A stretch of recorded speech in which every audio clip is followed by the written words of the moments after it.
Apa jadi ni Kapten Papa? Mana yang lain? Macam ni ceritanya. Kita dah sampai di planet Baraju. Kapten, ada beberapa objek sedang menuju ke arah kita. Siapa yang sampai mata-mata tu? Puak Taruka rasa Puak Bara dan Puak Sajung. Walaupun diserang, kebenaran berjaya memandu kapal angkasa dan elak semua serangan dengan selamat. Tapi tiba-tiba... Kapten!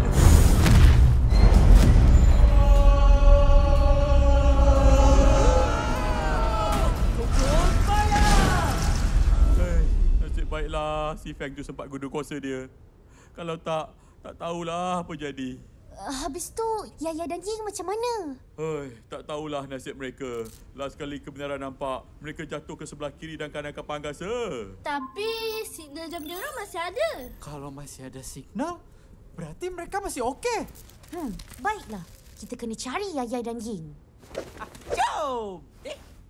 Tadi Kapten Papa kata ada Feng dan Rotoroka. Mana diorang ni? Oh, Feng dan Rotoroka. Don't worry, Feng. Saat lagi kita akan sampai kat kampung Rotaroka. Kat sana, bolehlah kita minta bantuan orang kampung untuk cari Ying dan Yaya. Aduh, panas! Kenapa berhenti? Rasanya kita dah lalu sini tadi. Dah jauh kita jalan. Takkan kau tak tahu jalan balik kampung sendiri? Chill. See. Ada tapak kaki kau batu. Apa kata kita ikut tapak kaki ni? Tapak kaki ni... Tapak kaki kita lah! Kita dah susah. Dia buat drama pula dah.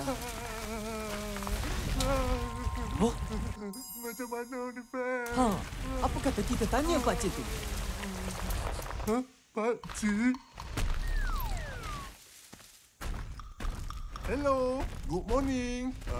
Excuse me, Uncle. Ya nak? Kamu sesat dia. Macam mana pakcik tahu?